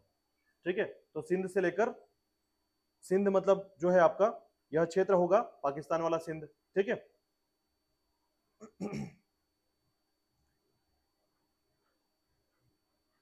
अब इसके बाद जो है याद रखिएगा यहां पर मिनांडर को हराने की जो जानकारी मिलती है वो किसको मिलती है? याद रखिएगा, यानी यवन राजाओं को या शासकों को पुष्यभूति सुंग ने हराया था।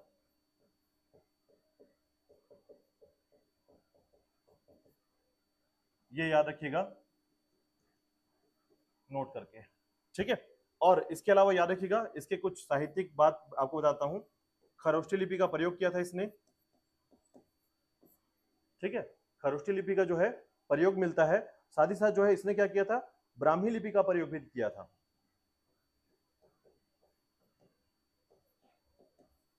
तो खरोष्ठी और ब्राह्मी लिपि का प्रयोग कैसे याद रखेंगे? तो डर्मेटियस जो सिक्का चलाता है या जो लिपि लिखता है, याद रखिएगा वो केवल खरोष्ठी लिखता है। ठीक है, लेकिन जब मिनांडर आता है तो मिनांडर ब्राह्मी लिपि का भी प्रयोग करता है, याद रखिएगा। ये जरूर याद रखिएगा, क्योंकि डर्मेटियस का जो टाइम रहा है वो खरोष्ठी तक का रहा है। ये जब आएगा तो ये खरोष्ठी और ब्राह्मी दोनों का प्रयोग करता है। ठीक है, अब इसी के अलावा जो है याद रखिएगा इसके सिक्के जहां से प्राप्त हुए हैं, ठीक है, वो मिले हैं भड़ोच से। सिक्के प्राप्त हुए हैं भड़ोच से। भड़ोच कहाँ है? गुजरात से। ठीक है, और साथ ही साथ याद रखिएगा इसके अभिलेख जो प्राप्त हुए हैं, या अभिलेख जिसे इसकी जानकारी मिलती है मिनांडर की, वो है आपका कौसाम्बी अभिलेख।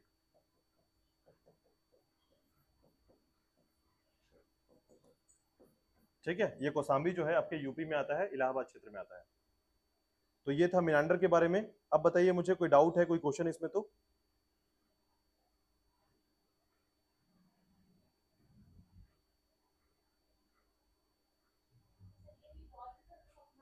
अपना लिया था इसने। नहीं, देखिए बौद्ध धर्म को अपनाने का मतलब सीधे से हर कोई ऐसा नहीं है कि मैं युद्ध नहीं लड़ूंगा। बौद्ध धर्म को अपनाने का मतलब, या धर्म को अपनाने का मतलब ऐसा होता है, याद रखिएगा, कि उसके जैसे कुछ लोग ऐसे हैं जो त्रिरत्न में एक रत्न को मानेंगे। ठीक है, मतलब बुद्धम शरणम गच्छामि, संघम शरणम गच्छामि, ठीक है, धम्मम शरणम। तो अधिकांश लोग क्या है, धम्म को मानते हैं, यानी धर्म को मानते हैं, लेकिन उसके हर एक चीज को माने ऐसा नहीं है। ठीक है, अब मान लीजिए आपने 50 साल तक या 20 साल तक कोई काम किया है, एक साल में कैसे बदलेंगे उस चीज को, कैसे मैनेज करेंगे? ठीक है, अशोक ने क्या किया था, उसने सरेंडर किया था, इसलिए उसको उसके युद्ध को फोकस किया गया। हमने अशोक के बाकी चीजों को कहां पढ़ा? हमने सिर्फ इतना ही पढ़ा है अशोक का कि उसने लिपि का प्रयोग किया और युद्ध को छोड़ दिया। और बाकियों के बाद या विदेशियों की बात करेंगे हम लोग, तो विदेशियों के द्वारा जो भी कार्य किया गया या बुद्ध जो, तो इसने क्या किया था, देखिए इसके युद्ध की बात जब हम करते, जैसे यवनों को किसने हराया, पुष्यभूति सुंग ने हराया, तो यवन को साफ करने का काम इसने जब अंत में किया है, तो इसका मतलब है कि कोई ना कोई इस पर, जैसे देखिए अगर मान लीजिए मिनांडर अपने क्षेत्र पर है, भारत के क्षेत्र पर बैठ चुका है वो, क्योंकि इतना बड़ा एरिया कवर कर लिया उसने, पुष्यभूति चाहेगा ना कि मैं इनको यहां से भगाऊं, तो पुष्यभूति आक्रमण करेगा तो ये लड़ेंगे, अपने आप को रोकेंगे, ऐसा तो नहीं बोलेंगे कि नहीं अब मैं जा रहा हूं यहां से उठ के, ठीक है, तो वो लड़ाई इनके बीच में हो रही है, ठीक है।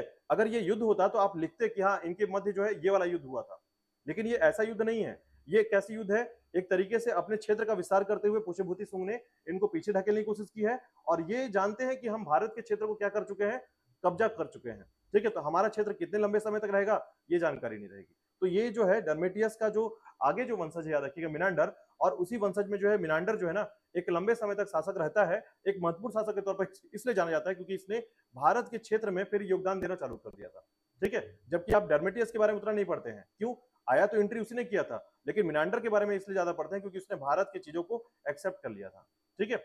लेकिन जब बात आई पुष्यभूति सुंग की, तो वो अपने क्षेत्र को विस्तरित करने के लिए फिर से प्रयास करेगा, और ऐसे में मिनांडर को पीछे ढकेल करके बाहर कर देता है, और इस तरीके से यवन जो है भारत से बाहर चले जाते हैं। तो यवनों की कहानी यहां तक थी, याद रखिएगा ये पहली शाखा है, याद रखिएगा, ठीक है, यानी यवनों की पहली शाखा, याद रखिएगा भारत में यवनों की दो शाखाएं आई थी, पहली शाखा आई थी डेमेट्रियस की शाखा, ठीक है, क्लियर हो गया ये कहानी। अब दूसरी कहानी आती है, भारत में यवनों की दूसरी शाखा का प्रवेश होता है इस कहानी के बाद, ठीक है, देखिएगा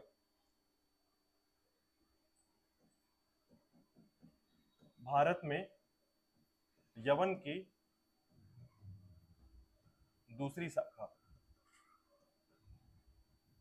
ये आपको किताबों में भी मुश्किल से मिलेगा, याद रखिएगा, इसकी आवश्यकता भी नहीं होती है, अगर आप चाहें तो केवल डर्मेटियस और आपका जो मिनांडर है उसके बारे में पढ़कर भी अच्छे से एग्जाम दे सकते हैं, कोई दिक्कत वाली बात नहीं। मतलब इतिहास के उन पन्नों को तब हमें पढ़ना चाहिए जब हम फ्रीली पढ़ रहे हो, ठीक है, जैसे आप अभी अच्छे टाइम से पढ़ रहे हैं, अगर यही एग्जाम के आसपास पढ़ रहे होते तो मैं शायद आपको इतने डिटेल से नहीं पढ़ाता, ठीक है, लेकिन आप पूरी फ्रीली पढ़ रहे हैं तो अभी हमारे पास टाइम है, इतिहास को एक बार बेहतर पढ़ने के बाद जो है उससे जुड़े हुए कोई भी क्वेश्चन के लिए हम तैयार रहेंगे फिर, ठीक है।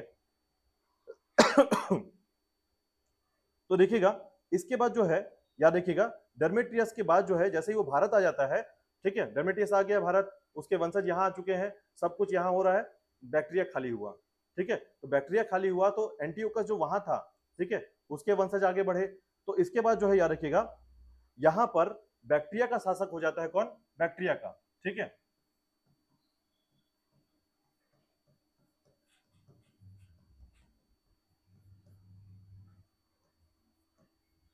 यूक्रेटाइडस, बैक्टीरिया का शासक कौन बन गया, यूक्रेटाइडस बन गया है, और किसने बनाया इसे, याद रखिएगा, ठीक है, तो एंटीओकस जो कि केंद्रीय सत्ता में बैठा हुआ जो व्यक्ति है, याद रखिएगा उसी के थ्रू जो है ये बैक्टीरिया का शासक बन गया है, ठीक है। डर्मिटियस आ चुका है, यहाँ पर आ चुका है, तो वो जगह खाली हुआ तो उसको दे दिया किसने, यूक्रेटाइडस शाखा को दे दिया। अब यूक्रेटाइडस जो है याद रखिएगा इन्होंने जो है जब भारत में पहुंचा या भारत में जब ये आता है, यूक्रेटाइडस शाखा जब भारत में आता है तो इसने जो है अपना राजधानी बनाया था, याद रखिएगा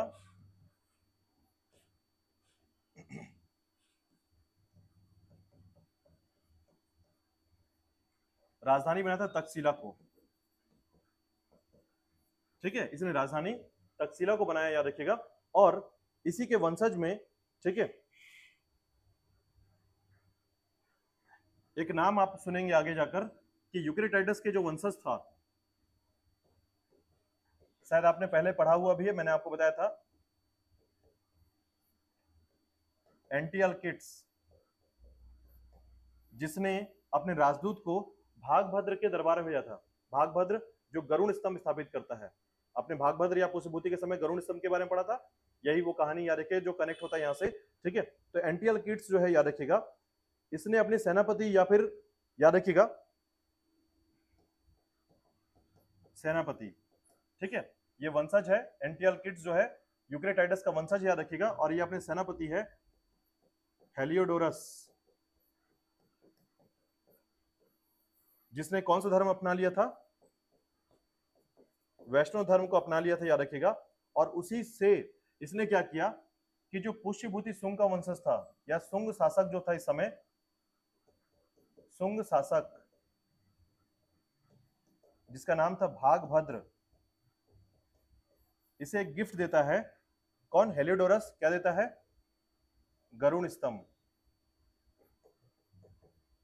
ठीक है, तो गरुण स्तंभ जो है एक तरीके से वैष्णव धर्म की पहचान है, याद रखिएगा, और स्थापित करवाता है कौन? हेलियोडोरस करवाता है। ठीक है, तो ये याद रखिएगा, गरुण स्तंभ भिजवाया था। ठीक है, किसके सम्मान में? तो वासुदेव के सम्मान में। ये वासुदेव कौन? वैष्णव धर्म में। ठीक है, तो याद रखिएगा। ठीक है, तो ये ध्यान रखना है इसमें कि भारत में दूसरी जो शाखा आई थी वो शाखा थी आपकी यूक्रेटाइडस, और इसमें कौन आया था इसके साथ? यूक्रेटाइडस शाखा का भारत में कौन आया था? एंटियालकिड्स आया था। एंटियालकिड्स जो है यूक्रेटाइडस शाखा का है, और इसने जो है तक्षशिला में अपनी राजधानी बना ली थी, और इसने जो है किसको भेजा था? हेलियोडोरस को भेजा था। कहां पर? सुंग वंश के पास। ठीक है, सुंग वंश खत्म हो रहा था, याद रखिएगा, पुष्यभूति में। फिर उसके बाद जो है भागभद्र जब आया, याद रखिएगा, तो इसके समय में कौन आया था? आपका हेलियोडोरस आया, और इसने अशोक सॉरी गरुड़ स्तंभ जो है स्थापित करवाया था, याद रखिएगा। कहां पर? इसकी सुंग वंश का जो राजधानी था वो कहां था? विदिशा में। तो विदिशा में जो है गरुड़ स्तंभ स्थापित करवाया था। ठीक है, याद रखिएगा। चलिए इनके परिणाम को देखते हैं, देखिएगा क्या परिणाम होता है इनके मध्य, यानी भारत में इंडो ग्रीक का प्रभाव क्या हुआ। अब वो देखिएगा, भारत में इंडो ग्रीक का प्रभाव। ठीक है, इतना ही पढ़ना था आपको यवन प्रभाव के अंतर्गत या यवन आक्रमण के अंतर्गत। अगर कोई डाउट है, कोई क्वेश्चन है, तो आप पूछ सकते हैं इसके अंतर्गत, फिर हम आगे थोड़ा सा 2 पॉइंट और बचा हुआ है, इस पर डिस्कस करेंगे। जल्दी से बताइए मुझे, कोई क्वेश्चन है क्या इसमें? जल्दी बताइएगा, कोई क्वेश्चन अगर इसमें है आप लोग के पास, तो आप लोग मैसेज के थ्रू जो है टाइप करके भी क्वेश्चन पूछ सकते हैं।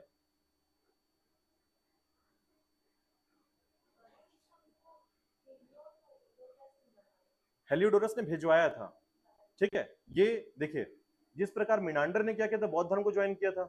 उसी प्रकार जो है ना एंटियालकिड्स के साथ रहकर, हालांकि हेलियोडोरस जो है ना एंटियालकिड्स का क्या है? राजदूत है या सेनापति है। ठीक, तो इसने क्या किया? इसको भागभद्र, देखिए सुंग वंश ये जानता था, सुंग वंश जो है ना एक तरह से प्रतापी शासक रहे हैं, इसमें भी पुष्यभूति सुंग जो है काफी पावरफुल रहा है ना। लेकिन ऐसे समय में इसको ये पता था कि मेरा एक डर्मेटियस जो वंशज था, इसको भगाने में या मारने में सुंग वंश काफी तेजी से काम किया था इसने। तो ऐसे में जो है यूक्रेटाइडस ने सोचा, प्लान किया इसने कि एंटियालकिड्स जाकर जो है क्या कर सकता है, यहां पर इसके साथ संधि समझौता कर सकता है। तो ये जो गिफ्ट वाला जो तरीका होता है ना, याद रखिएगा, विदेशों में देखिए, विदेशों में ना विवाह जो है ये सेकेंडरी है। पहले तर हमेशा क्या करते हैं, इसमें गिफ्ट्स वाले जो आइटम होते हैं वो ज्यादातर यहाँ पर चलते हैं, याद रखिएगा। इसलिए आप देखेंगे कि बिंदुसार ने भी क्या किया था, सभी लोग जनरली जो है ना अपने जो विदेशी जो रिलेशन है उनको अच्छा रखते हैं। ठीक है, ऐसे में विदेशी जो है, याद रखिएगा, कौन? एंटियालकिड्स जो है, इसने प्लान किया था कि सुंग वंश के भागभद्र के साथ हम दोस्ती या मित्रता कर सकते हैं यदि हम उसके धर्म के जो चीजें हैं, जो सिंबल हैं, उनको गिफ्ट कर दे तो। ठीक है, तो हेलियोडोरस को भेजा। हेलियोडोरस जब भारत में रहा तो उसको वैष्णव धर्म जो है काफी अच्छा लगा, और इसी कारण जो है ना वैष्णव धर्म के अच्छा लगने के कारण जो है इसने वैष्णव धर्म को ज्वाइन भी किया, उसके प्रभाव में आया, और उसी के साथ जो है उसने क्या दिया? गरुड़ स्तंभ दिया, और इसे जो है लगवा दिया गया विदिशा में। ठीक है, तो ये घटना है इस समय की। इतना ही आपको याद रखना है आपके यूक्रेटाइडस या एंटियालकिड्स के समय की बातों को। ठीक है, चलिए इसके बाद देखिएगा, इसे कहेंगे इंडो ग्रीक प्रभाव।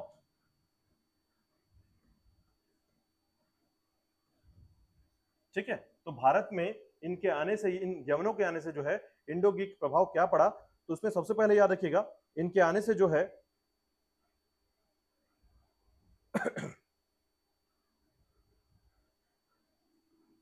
इनके द्वारा बनाए जाने वाले जो सिक्के थे, ठीक है, यानी ये जब आए तभी भारत में सिक्कों में राजाओं का नाम आया, वरना इससे पहले राजा का नाम नहीं चलता था, याद रखिएगा। ठीक है, तो याद रखिएगा, इनके आने से सिक्कों पर राजाओं के नाम की प्रथा शुरुआत हुई।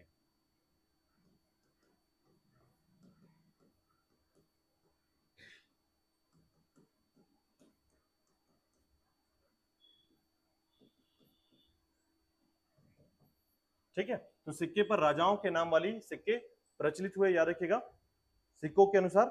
और दूसरी बात याद रखिएगा, इसमें जो लेख वाले सिक्के थे, लेख वाले सिक्के,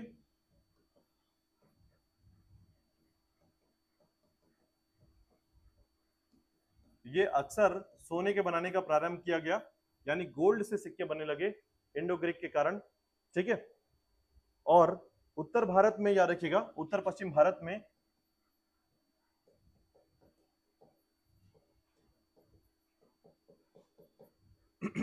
उत्तर पश्चिम भारत में जो है याद रखिएगा गंधार शैली का विकास हुआ।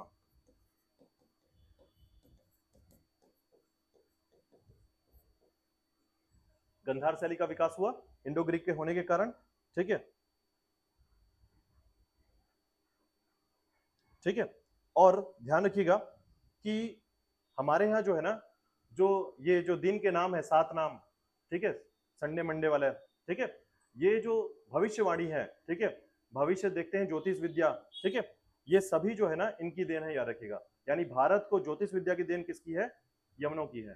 ठीक है, पहला सप्ताह के नाम यानी वीक के जो नाम है, सप्ताह के नाम। दूसरा याद रखिएगा ज्योतिष विद्या, इन सब किसकी देन है? यवनों की देन है, याद रखिएगा। ठीक है, इससे पहले जो है हमारे सप्ताह के नाम इतने अलग नहीं हुआ करते थे, याद रखिएगा। ठीक है, साथ ही साथ जो है नक्षत्र, ज्योतिष विद्या, सप्ताह के 7 दिन, ठीक है, तपस्या, इन सब में कहीं ना कहीं यवनों का थोड़ा सा हाथ है, याद रखिएगा। ठीक है, अब ये जानकारी कहां से मिलती है? तो याद रखिएगा गार्गी संहिता से। ठीक है, तो गार्गी संहिता से ये सारी जानकारी मिलती है, जहां पर इनके बारे में बताया जाता है यवनों के द्वारा। ठीक है, बताइए यहां तक जो है आपने जो पढ़ा उसमें कोई डाउट है, कोई क्वेश्चन है तो पूछिए। ठीक है, आज के लिए हम इतना ही करेंगे इस पे। कल पढ़ेंगे हम लोग आपका शक और पार्थियन, ठीक है, यानी पल्लवन जो है, पल्लव आक्रमण के बारे में।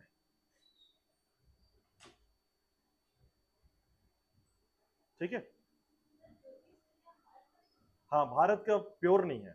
ठीक है, प्योरली का मतलब ये होता है, देखिए हमारे पास कुछ जानकारी है। अब जैसे हमारे पास इतिहास की जानकारी है, लेकिन हमें लिखने की जानकारी नहीं थी, वो तो यूनान से आया है, तब हमने अपने तिथि को लिखना प्रारंभ किया। ठीक है, तो भारत के पास कैलेंडर नहीं था, याद रखिएगा। भारत के पास एक्चुअल में क्या था? कैलेंडर नहीं था। कैलेंडर यूनान से हमने कॉपी किया, यानी कि हमने सीखा कि इतिहास को क्रम या सीक्वेंस कैसे चाहिए। ठीक है, तो वो यूनान की देन है, याद रखिएगा। ठीक है, उसी प्रकार बहुत सारे ऐसे देन है, याद रखिएगा। जैसे सप्ताह के 7 नाम जो है ग्रहों, नक्षत्रों के नाम पर हमने रखा है। तो ये ग्रह कहां से पता चलेंगे प्रॉपर तरीके से? तो याद रखिएगा जो हमें जानकारी मिलती है उसमें हमारे पास थोड़ी जानकारी है, फिर हमने पूरी जानकारी, देखिए जब तक आपके पास जानकारी है लेकिन उसका पुख्ता सबूत नहीं है तो आप उसको जानकारी नहीं मानते। ठीक है, जैसे अगर मैं बोलूंगा कि इंसानों के दांत जो हैं 32 होते हैं, लेकिन कैसे मानेंगे इसको? तो कहीं ना कहीं हमें इसे साइंटिफिक जानना होगा, कहीं लिखा हुआ मिलना चाहिए। तो जब कोई लिखा हुआ ला के देगा और उसको अप्रूव करेगा, ठीक है, तब हम बात मानने लगेंगे। बट हमें जानकारी तो थी, लेकिन प्योरली जानकारी नहीं थी इसके बारे में। ठीक है, तो हमारे पास जो जो भी ज्ञान मिला इसके नक्षत्रों के क्षेत्र में, ठीक है, वो हमारे पास है पहले से, लेकिन उसका प्रूफ जो आया है ना, यूनानी की तरफ से आया है। तो इस तरीके से हम दोनों के साथ जो मिलकर, इसलिए इसको इंडो ग्रीक कहते हैं ज्ञान। ये जो ज्ञान है ना वो इंडो ग्रीक है। इंडो का मतलब इंडियन और ग्रीक यूनान का। ठीक है, इस तरीके से दोनों का मिलकर ज्ञान बना इसका, और इसकी नॉलेज मिली हमको इसको। ठीक है, तो सप्ताह के 7 नाम, 7 जो दिन के नाम है, याद रखिएगा। और ज्योतिष विद्या, नक्षत्र विद्या, इन सब के बारे में जानकारी पूरी तरीके से हमारे पास इन यूनानियों के साथ जुड़कर मिला है। ठीक है, भारत का नाम यूनानी, ईरानी इसलिए पढ़ते हैं आप, क्योंकि भारत का नाम, जो इस क्षेत्र का नाम दिया है, यूनान ने दिया है। ठीक है, तो यूनान के द्वारा जो नाम दिया गया, फिर ईरान के द्वारा जो नाम दिया गया, तो ये नाम क्यों दिया गया? तो इसका कारण है कि इन क्षेत्र में इनका प्रभाव ज्यादा रहा है। ठीक है, तो ऐसे में जो है भारतीय जो लोग थे, याद रखिएगा, उनका, देखिए हमारा क्षेत्र क्या है, हमारे क्षेत्र में व्यापार आपको मिलेगा। प्रारंभिक समय से काफी अच्छा व्यापार हमारा चलता था। ठीक है, दूसरे के यहाँ व्यापार चल रहा है या नहीं चल रहा है इससे मतलब नहीं है, लेकिन हमारे यहाँ क्या है, हम उन क्षेत्रों को छोड़कर बाकी अपने दैनिक जीवन में ज्यादा फोकस्ड थे। ठीक है, अगर आपसे ये बोला जाए कि आज कौन सा दिन है, तो इसका संबंध हमारे लिए था ही नहीं। ठीक है, जो लोग शिक्षित थे उनसे संबंधित था, वो लोग समाज के लिए या साहित्य के लिए काम करते थे। लेकिन जो लोग शिक्षित नहीं है वो क्या करेंगे? तो दैनिक जीवन में बिजी थे वो लोग। लेकिन जब यूनान के क्षेत्र से शामिल होते हैं, इंडो ग्रीक जब डेवलप होता है, याद रखिएगा, तो एक शैली नया आता है, गंधार शैली। ठीक है, इस गंधार शैली का रूप अलग तरीके का था, मूर्ति बनाने का तरीका आया हमारे पास, घर बनाने के डिजाइन आया हमारे पास। ठीक है, अरामाइक लिपि आई हमारे पास, तो लिखने के पास देखिए क्या क्या चीज आ गई हमारे पास। ठीक है, व्यापार का क्षेत्र बढ़ा, बहुत कुछ बढ़ गया। मतलब ऐसे में किसी भी संस्कृति से नए संस्कृति जब जुड़ती है तो बहुत कुछ ट्रांजिट होता है, एक दूसरे के पास हम ट्रांसफर करते हैं, उधर के लोग जो है उधर जाते हैं, उधर के लोग इधर आते हैं। तो हमारे पास जो है काफी लोग आए थे, याद रखिएगा, जो यूनान क्षेत्र संबंधित थे, और भारत के क्षेत्र में यहाँ पर उन्होंने किताबें लिखी, तब जाकर हम इतिहास को पढ़ पाते हैं। इसी कारण से भारत के इतिहास को जो है कहा जाता है कि यूनानियों ने भारत का इतिहास लिखा है, तो कारण यही है। ठीक है।